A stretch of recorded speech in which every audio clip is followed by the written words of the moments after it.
হরে কৃষ্ণ বন্ধুরা, আজকে আমি চলে এসেছি আমাদের ভারতবর্ষ তথা পশ্চিমবঙ্গের পুণ্যভূমি মায়াপুরে। আর আজকের ভিডিওতে আমি আপনাদেরকে দেখাবো আমাদের ভারতবর্ষ তথা বিশ্বের সবথেকে বড় বৈদিক মন্দির মায়াপুরের নতুন চন্দ্রোদয় মন্দির, যে মন্দিরের একটি অংশ মার্চ মাসের 2 তারিখ শুভ উদ্বোধন হয়ে গেল। তাই এই সুন্দর মন্দিরকে নিজে চাক্ষুষ দেখতে এবং আপনাদের সামনে সুন্দরভাবে তুলে ধরতে আজকে চলে এলাম আমি মায়াপুর শ্রীধাম। আর এই ভিডিওতে আমি আপনাদেরকে বলবো মায়াপুরের এই নতুন চন্দ্রোদয় মন্দির সম্পর্কিত সমস্ত রকম তথ্য। তাছাড়া বলবো মন্দিরে প্রবেশের নিয়ম এবং মন্দিরের ভিতরে প্রবেশ করে আপনারা কি কি দেখবেন। তো সমস্ত রকম তথ্য থাকছে আমার আজকের এই মায়াপুরের নতুন ভিডিওতে। আর প্রত্যেকবারের মতো আজকের ভিডিওটিও খুব সুন্দর হতে চলেছে, তাই ভিডিওটিকে স্কিপ না করে সম্পূর্ণ দেখবেন। আর ভিডিওটা যদি আপনাদের এতটুকু ভালো লেগে থাকে প্লিজ ভিডিওটিকে একটি লাইক দেবেন এবং ভিডিওটিকে শেয়ার করবেন আর কমেন্ট করে জানাবেন ভিডিওটি কেমন হয়েছে। আর আমার চ্যানেলে যদি নতুন হন প্লিজ চ্যানেলটিকে সাবস্ক্রাইব করবেন এবং পাশে থাকা বেল আইকনটিকে টিপে দেবেন, যাতে যে কোনো নতুন ভিডিও ছাড়লে আপনারা সঙ্গে সঙ্গে তার নোটিফিকেশান পেয়ে যান। তো নমস্কার বন্ধুরা, কেমন আছেন সবাই? আশা করি সবাই খুব ভালো আছেন। আমি প্রলয়, আর আমার চ্যানেল লিভ উইথ প্রলয়ের আরও একটি নতুন ভিডিওতে আপনাদেরকে অনেক অনেক স্বাগত। আর আজকের ভিডিওর যাত্রা শুরু করলাম নবদ্বীপ ধাম স্টেশন থেকে।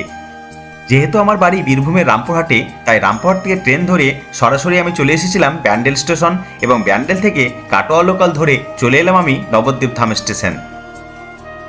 এখন আমি দাঁড়িয়ে রয়েছি নবদ্বীপ ধাম রেলওয়ে স্টেশনের একদম বাইরে। আর এখান থেকে আমি টোটো ধরে নেব, সামনে রয়েছে টোটো স্ট্যান্ড। আর এই টোটো নিয়েই আমরা পৌঁছে যাব নবদ্বীপের গঙ্গার ঘাটে। তো এই টোটোতে আমার ভাড়া নিয়েছিল মাত্র 20 টাকা। স্টেশন থেকে গঙ্গার ঘাটের দূরত্ব ওই 2 কিলোমিটার মতো, তাই পৌঁছে গেলাম আমি খুব তাড়াতাড়ি। তো এখন আমি চলে এলাম গঙ্গার ঘাটের একদম সামনে। আর এখানেও রয়েছে একটি টোটো স্ট্যান্ড, যেখান থেকে টোটো নিয়ে আপনারা নবদ্বীপ ধাম ঘুরতে পারেন। তো গঙ্গার ঘাটে যেতে গেলে প্রথমেই রয়েছে এই টিকিট কাউন্টার, যেখানে লঞ্চের ভাড়া মাত্র 10 টাকা এবং নৌকার ভাড়া 5 টাকা। আপনারা দুইভাবেই যেতে পারবেন মায়াপুরে। আর এই ফেরিঘাটে প্রত্যেক দিন ভোর 5টা থেকে রাত্রি 8টা পর্যন্ত নৌকো কিংবা লঞ্চ সচল থাকে। তো কিছুক্ষণের মধ্যেই ছেড়ে দিল আমাদের লঞ্চ মায়াপুরের উদ্দেশ্যে। সময় লাগবে ওই 8 থেকে 10 মিনিট মতো। ওই যে সামনে দেখতে পাচ্ছেন ওটিই হলো মায়াপুরের নতুন স্কন মন্দির। আর এই নবদ্বীপ ধাম থেকে মায়াপুরের নৌকা যাত্রার সময় আপনারা দেখতে পাবেন দুটি নদীর মিলনস্থল, একটি হলো গঙ্গা আর আরেকটি হলো জলঙ্গি। তো ভাগীরথীকে ছেড়ে দিয়ে এখন আমরা জলঙ্গি নদীর উপর দিয়ে যাচ্ছি। আর ওই যে সামনে দেখতে পাচ্ছেন এটি হলো মায়াপুরের লঞ্চ ঘাট। নৌকা থেকে নেমে এখন আমি রয়েছি মায়াপুরের স্কন মন্দির যাওয়ার রাস্তাতে। আর এই রাস্তাতেই আপনারা পেয়ে যাবেন প্রচুর ছোট ছোট মন্দির। যদিও আজকের ভিডিওতে আপনাদেরকে আমি সেই মন্দিরের দৃশ্য দেখাবো না, দেখাবো আমি পরের ভিডিওতে, যেখানে সম্পূর্ণ মায়াপুর ব্লগ থাকবে। আর আজকের ভিডিওতে আমি আপনাদেরকে দেখাবো মায়াপুর স্কনের নতুন চন্দ্রোদয় মন্দির। তো আমরা এখন পৌঁছে গেছি মন্দিরের একদম সামনে, আর একটু পরে আমরা গেটে পৌঁছে যাব।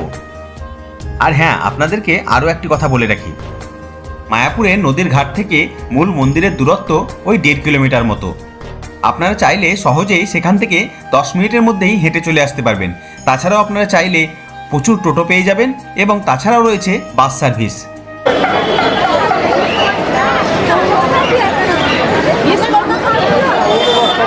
তো নদীর ঘাট থেকে পায়ে হেঁটেই আমি চলে এলাম মায়াপুর ইস্কন মন্দিরের একদম সামনে।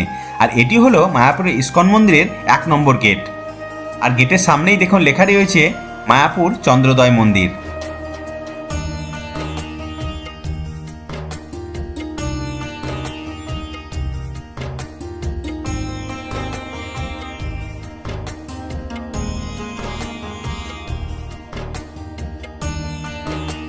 তো বন্ধুরা, এখন আমি দাঁড়িয়ে রয়েছি মায়াপুর তথা বিশ্বের সবথেকে বড় বৈদিক মন্দির মায়াপুর চন্দ্রোদয় মন্দির, যেটি একদম নতুনভাবে তৈরি হয়েছে।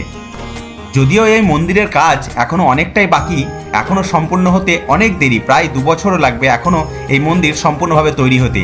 কিন্তু তবুও এই মার্চ মাসের 2 তারিখ শুরু হয়ে গেল মন্দিরের একটি অংশ, আর যেটি হলো নরসিংহদেবের মন্দির। তো চলুন আজকে আমরা ভেতরে প্রবেশ করব এবং দেখব সেই নরসিংহদেবের মন্দির আর নতুন মন্দিরের সম্পূর্ণ অংশ। এই মন্দিরের মোট 3টি চূড়া, সামনে মূল মন্দিরের একটি চূড়া এবং দুই পাশে 2টি চূড়া। এই দুই পাশের 2টি চূড়াকে বলা হয় 2টি উইংস। একটি হলো ইস্ট উইংস আর একটি হলো ওয়েস্ট উইংস। আর এই ওয়েস্ট উইংসটি খুলে দেওয়া হয়েছে নরসিংহদেবের মন্দির হিসেবে। ঘড়িতে এখন সকাল 11টা মতো বাজছে, আর আমি এখন দাঁড়িয়ে রয়েছি মায়াপুরের পুরনো চন্দ্রোদয় মন্দিরের একদম সামনে। আর ঠিক তার পাশেই তৈরি হচ্ছে এই সুবিশাল এবং পৃথিবীর সর্ববৃহৎ বৈদিক মন্দির। এটি হলো চন্দ্রোদয় মন্দিরের মূল প্রবেশপথ, কিন্তু যেহেতু এখন মন্দিরের সামনের দিকটায় কনস্ট্রাকশন চলছে, তাই এই গেটটি এখন বন্ধ রয়েছে। ফেব্রুয়ারির 29 তারিখ থেকে মার্চের 2 তারিখ পর্যন্ত এই গেটটি খুলে দেওয়া হয়েছিল সর্বসাধারণের জন্য, যখন এখানে নরসিংহদেবের নতুন মন্দির উদ্বোধন হচ্ছিল। কিন্তু আপনাদের চিন্তার কোনো কারণ নেই, কেননা এখন মায়াপুরের এই নতুন মন্দির দর্শন করতে গেলে আপনাদেরকে পিছনের দিক দিয়ে ঢুকতে হবে, আর তার জন্য রয়েছে এই বুকিং কাউন্টার। যে বুকিং কাউন্টারটি রয়েছে পুরনো চন্দ্রোদয় মন্দিরের একদম সামনে, আর এখান থেকেই মাত্র 50 টাকার কুপন কেটে আপনারা প্রবেশ করতে পারবেন মায়াপুরের এই নতুন চন্দ্রোদয় মন্দির দেখতে। তো আমিও সেইভাবে এখান থেকে 50 টাকা মূল্য দিয়ে একটি কুপন কেটে নিলাম নতুন মন্দির দেখার জন্য, আর সঙ্গে সঙ্গে আমি লাইনও দিয়ে দিলাম। আর এই নতুন মন্দিরে প্রবেশের জন্য কুপন দেওয়া হয় সকাল 11টা থেকে, এবং সুন্দরভাবে লাইন করে মন্দিরের ভেতরে প্রবেশ করানো হয় দুপুর 12টার পর। আবার বিকেলের দিকে 4টের সময়ও এই মন্দিরে প্রবেশের জন্য কুপন দেওয়া হয়। তো বন্ধুরা, অনেক অপেক্ষার পর অবশেষে দুপুর 12টার পর আমরা প্রবেশ করে গেলাম মায়াপুরের নতুন চন্দ্রোদয় মন্দির দেখতে। তো চলুন নিজে চাক্ষুষ দেখি এবং আপনাদেরকেও দেখাই ভিডিওর মাধ্যমে। মায়াপুরের এই নতুন ইস্কন মন্দির নির্মাণের পরিকল্পনা করেছিলেন স্বয়ং শ্রীল প্রভুপাদ, এবং 1972 খ্রিস্টাব্দে শ্রীলা প্রভুপাদ নিজেই এই মন্দিরের জন্য ভূমি পুজো করেছিলেন, এবং পরবর্তীতে অনেক অসুবিধাকে কাটিয়ে 2009 সালে প্রথম এই মন্দিরের নির্মাণ কার্য শুরু হয়। আর 2022 সালে মায়াপুর ইস্কনের 50 বছর পূর্তি উৎসবে এই নতুন মন্দিরের উদ্বোধনের কথা হয়েছিল, কিন্তু করোনা মহামারীর জন্য এই ডেট পিছিয়ে দেওয়া হয়, এবং অবশেষে 2024-এর 2রা মার্চ এই মন্দিরের একটি অংশ খুলে দেওয়া হলো দর্শনার্থীদের জন্য, এবং সাড়ম্বরে উদ্বোধন হয়ে গেল মায়াপুরের এই ইস্কন মন্দিরের নরসিংহদেবের মন্দির। তো চলুন এবার আমরা ভেতরে প্রবেশ করব। তো সিঁড়ি বেয়ে আমরা এখন অনেকটাই প্রায় উঠে এলাম। আমরা এখন রয়েছি মন্দিরের ফার্স্ট ফ্লোরে, আর এখান থেকে আমরা যাব 3rd ফ্লোরে, সেখানেই রয়েছে নরসিংহদেবের মন্দির। তো চলুন আমরা এগিয়ে যাই।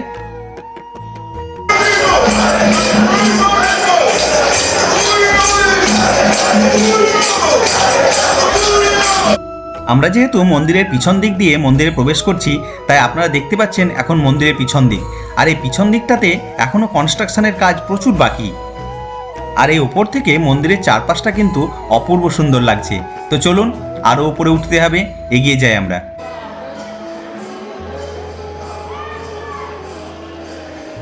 চলে এসেছি আমরা ওপরে, এবারে আমরা প্রবেশ করব মূল মন্দিরের রাস্তায়।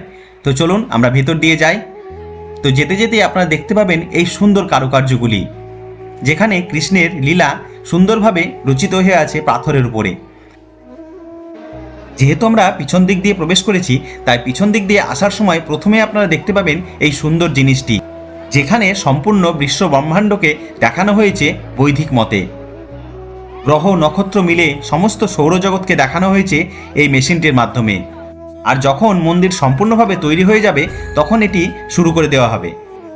আর এই মন্দিরের সবথেকে আকর্ষণীয় জিনিস হলো এই ঝাড়বাতিটি, যেটি একটি বিশেষ পদ্ধতিতে তৈরি করা হয়েছে। আর মূল মন্দিরের ঠিক মাঝে তৈরি করা হয়েছে এই 3টি ঠাকুরের জায়গা। আর এই ছোট্ট মন্দিরগুলির মধ্যে আমার বাম দিক থেকে প্রথমেই থাকবে গুরু পরম্পরা, মাঝে থাকবে পঞ্চতত্ত্ব, এবং ডান দিকে রইবে শ্রী শ্রী রাধাকৃষ্ণ এবং অষ্টসখী।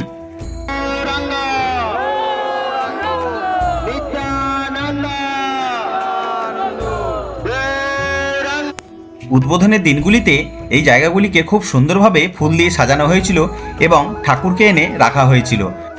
আর এই মন্দিরের মাঝে এই জায়গাটিতে হয়েছিল হোমযজ্ঞ, আর এই হোমযজ্ঞের মাধ্যমেই উদ্বোধন হয়েছিল নরসিংহদেবের মন্দির। তো চলুন এবারে আমরা যাব নরসিংহদেবের মন্দির দেখতে। তবে তার আগে বাইরেটা একটু ঘুরে আসি, মানে সামনের দিকটা। যেহেতু আমরা পিছনের দিক দিয়ে প্রবেশ করেছিলাম, সামনের দিকটা দেখা হয়নি, তাই এখন আমরা যাব সামনের দিকে।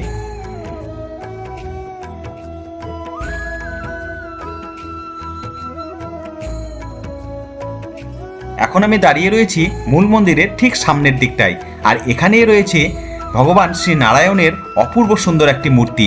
যদিও এই মূর্তি দুটো রয়েছে, এইদিকে একটা আর ডান দিকে একটা। উচ্চতার দিক দিয়ে প্রায় অনেকটাই বড় এবং অপূর্ব সুন্দর এই মূর্তি।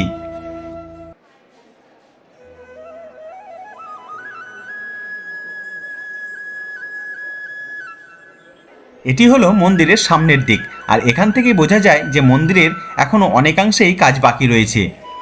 তবে যতই কাজ বাকি থাক, এই মন্দিরের ভেতরে একবার প্রবেশ করলে আপনার মন কিন্তু শান্ত হতে বাধ্য। অপূর্ব সুন্দর কারুকার্যে ভরা এই মন্দির।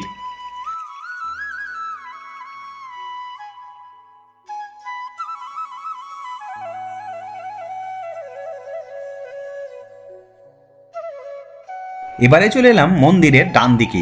এখানেও রয়েছে শ্রী শ্রী বিষ্ণুদেবের আরও একটি সুন্দর মূর্তি, যেটা আপনাদেরকে একটু আগে আমি বলেছিলাম।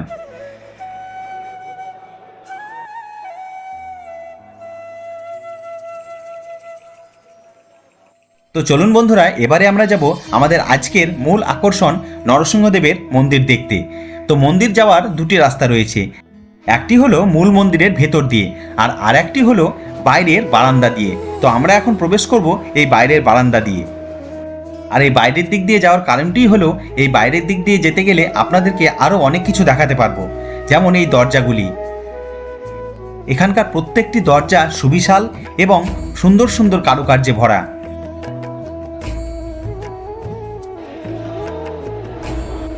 তো বন্ধুরা, প্রবেশ করে গিয়েছি আমরা নরসিংহদেবের মন্দিরে। আর নরসিংহদেবের মন্দিরের আমি এখন ঠিক পিছন দিকটায় রয়েছি। দেখুন আপনারা এই থামগুলির প্রত্যেকটির কিন্তু আলাদা আলাদা নাম রয়েছে। আর সামনের দিকে যেতে যেতে এই উপরের কারুকার্যগুলো একবার দেখুন, অপূর্ব সুন্দর। এই মন্দিরের প্রত্যেকটি জিনিস আপনার চোখ জুড়িয়ে দেবে। এবারে দেখুন শ্রী শ্রী নরসিংহদেবের মন্দিরের এই সুন্দর ঝাড়বাতিটি। রাত্রিবেলায় যখন এটি আলোতে জ্বলে উঠবে, তখন কি অপূর্ব সুন্দর লাগবে। সমস্ত মন্দিরটিকেই কালো রঙকে বেশ করে তৈরি করা হয়েছে, এবং তার সঙ্গে এই সোনালী কালার, দুয়ের মিলে এক অপূর্ব মেলবন্ধন তৈরি হয়েছে এই নরসিংহদেবের মন্দিরে। উদ্বোধনের দিন থেকে মার্চের 8 তারিখ অবধি ঠাকুর এখানেই ছিল, কিন্তু এখন যেহেতু উদ্বোধন অনুষ্ঠান শেষ হয়ে গিয়েছে, তাই ঠাকুরকে আবার তার পুরনো মন্দিরে নিয়ে যাওয়া হয়েছে। যখন সম্পূর্ণ মন্দির তৈরি হয়ে যাবে, তখন আবার ঠাকুরকে এখানে প্রতিস্থাপন করা হবে।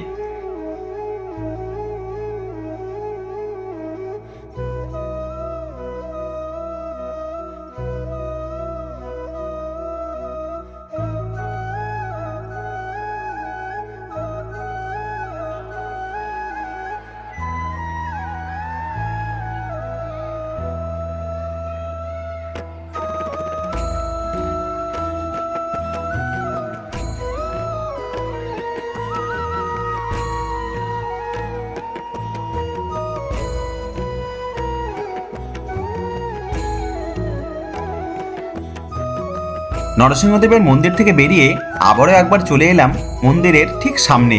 আর এই জায়গাটি থেকে দেখুন মন্দিরের ভিউটি কত সুন্দর। সিঁড়ি দিয়ে নেমে যে দিকটায় কনস্ট্রাকশন হচ্ছে, ঠিক সেই দিকটায় চলে এলাম। তো এই দিকটা দিয়েই প্রথম যখন উদ্বোধন হয়েছিল, তখন রাস্তা তৈরি হয়েছিল, কিন্তু এখন এই দিকটি সম্পূর্ণ বন্ধ। আর মন্দির যখন তৈরি হয়ে যাবে সম্পূর্ণভাবে, তখন এদিকেই তৈরি হবে মন্দিরে ঢোকার রাস্তা। তো চলুন বন্ধুরা, সামনের দিক থেকে তো দেখলেন মন্দিরটি কত সুন্দর। এবারে যাব আমরা আরও একবার মন্দিরের ভেতরে। মন্দির উদ্বোধনের সময় এই হাতি দুটিকে ডেকোরেশনের জন্য এখানে রাখা হয়েছিল, এখনও রয়ে গেছে সেটি। তো চলুন সিঁড়ি দিয়ে আবার আমরা উপরে উঠে যাই এবং যাব আমরা আরও একবার মন্দিরের ভেতরে, এবং সেখান থেকে আমরা বেরিয়ে যাব, কেননা সময় খুব কম, মাত্র আধ ঘন্টা সময়ের মধ্যে এই সম্পূর্ণ মন্দির ভালোভাবে ঘুরে দেখা সম্ভব নয়। কিন্তু ইসকনের নিয়ম অনুযায়ী আমাদেরকে সেটা মেনে চলতেই হবে, তার জন্য আমরা আর একটু পরেই বেরিয়ে যাব। তো আবারও একবার আপনাদেরকে এই মন্দিরের ভেতরে নিয়ে আসার একটিই কারণ, কেননা প্রথমে যখন আমি এসেছিলাম তখন এখানে প্রচুর মানুষ ছিল, তার জন্য ভালোভাবে ভিডিও করতে পারছিলাম না। তো এখন দেখুন পুরো ইসকন মন্দিরের ভেতরটা অপূর্ব সুন্দর, এবং যখন সম্পূর্ণভাবে তৈরি হয়ে যাবে ভাবুন একবার কত সুন্দর লাগবে। এবং এই যে ওপরতলাগুলো দেখছেন, আরও প্রত্যেকটি জায়গা থেকে লক্ষ লক্ষ মানুষ একসঙ্গে এখানে আরতি দর্শন করতে পারবেন ঠাকুরের। আর সেই দৃশ্য দেখার জন্য আপনাদেরকে একটি বারের জন্য হলেও আসতে হবে মায়াপুর ইসকনের এই নতুন মন্দিরে। তো বন্ধুরা, আজকের ভিডিওতে আমি আপনাদেরকে দেখালাম মায়াপুর ইসকনের নতুন চন্দ্রোদয় মন্দির। আর এই মায়াপুর সিরিজের আরও দুটি ভিডিও পরবর্তীতে আসছে আমার ইউটিউব চ্যানেলে, যার মধ্যে একটি ভিডিওতে আপনাদেরকে আমি বলবো মায়াপুর আপনারা কিভাবে আসবেন, মায়াপুরে কোথায় থাকবেন, মায়াপুরে কি খাবেন এবং মায়াপুরে কি কি দেখবেন, সম্পূর্ণ মায়াপুর ব্লগ। এবং আরও একটি ভিডিওতে আমি আপনাদেরকে বলবো মায়াপুর ইসকনের ভেতরের যাত্রী নিবাস সম্পর্কে। সেখানে আমি আপনাদেরকে দেখাবো প্রত্যেকটি যাত্রী নিবাস, সেখানে আপনারা কিভাবে থাকবেন, সেখানকার ফোন নাম্বার এবং অনলাইনে কিভাবে বুকিং করবেন, সমস্ত কিছু থাকবে সেই ভিডিওতে। তো বন্ধুরা, প্রত্যেকবারের মতো আরও একবার বলবো, আজকের ভিডিওটি আপনাদের কেমন লাগলো নিশ্চয়ই কমেন্ট করে জানাবেন। আর ভিডিওটি যদি আপনাদের এতটুকু ভালো লেগে থাকে প্লিজ ভিডিওটিকে একটি লাইক দেবেন এবং ভিডিওটিকে শেয়ার করবেন। আর আমার চ্যানেলে যদি নতুন হন প্লিজ চ্যানেলটিকে সাবস্ক্রাইব করবেন এবং পাশে থাকা বেল আইকনটিকে টিপে দেবেন, যাতে যে কোনো নতুন ভিডিও ছাড়লে আপনারা সঙ্গে সঙ্গে তার নোটিফিকেশন পেয়ে যান। সো বন্ধুরা, আজকের ভিডিও এখানেই শেষ করলাম। দেখা হচ্ছে পরবর্তী ভিডিওতে খুব তাড়াতাড়ি। আর আজকের ভিডিওটি দেখার জন্য আপনাদেরকে অসংখ্য ধন্যবাদ।